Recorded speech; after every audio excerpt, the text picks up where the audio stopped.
जय सियाराम मित्रों, हूँ यश निम्बार्क। मित्रों आप सौનું स्वागत करूँ छूँ अमारी यूट्यूब चेनल यश निम्बार्क में। मित्रों आजना अपना विडियो में आपणे जोवा जई रह्या छीए कुंभ राशिनुं फेब्रुआरी महीनानुं राशि भविष्य। पण मित्रों जो आपे अमारी यूट्यूब चेनल यश निम्बार्क ने सब्सक्राइब न करी होय तो फटाफट सब्सक्राइब करो अने बेल आइकन ने ऑल पर सेट करो, जेथी आपने आवनारा हरेक विडियोना नोटिफिकेशन मळता रहे। अने मित्रों जो आपने अमारुं आजनुं आ विडियो गमे तो अमारा विडियोने लाइक करजो अने वधारेमां वधारे शेर करजो।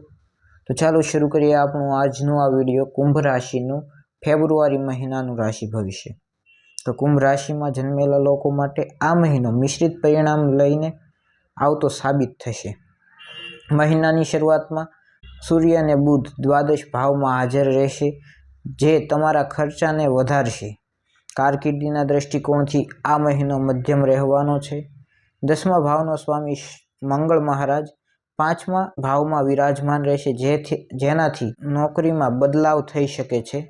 आ महीनो पारिवारिक रीते अनुकूल रहेवानी संभावनाओं देखाई रही है।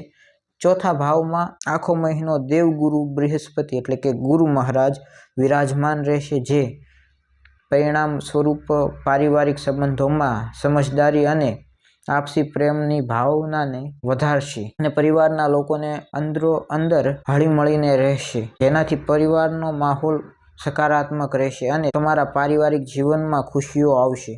जो तमारा प्रेम संबंधनी वात करवामां आवे तो 5मा भावनो स्वामी बुध महाराज महीनानी शुरुआत में द्वादश भाव में रहेशे, जेनाथी तमारा प्रियतम थोड़ा समय माटे तमाराथी शहेरनी बहार के तमाराथी दूर थई शके छे।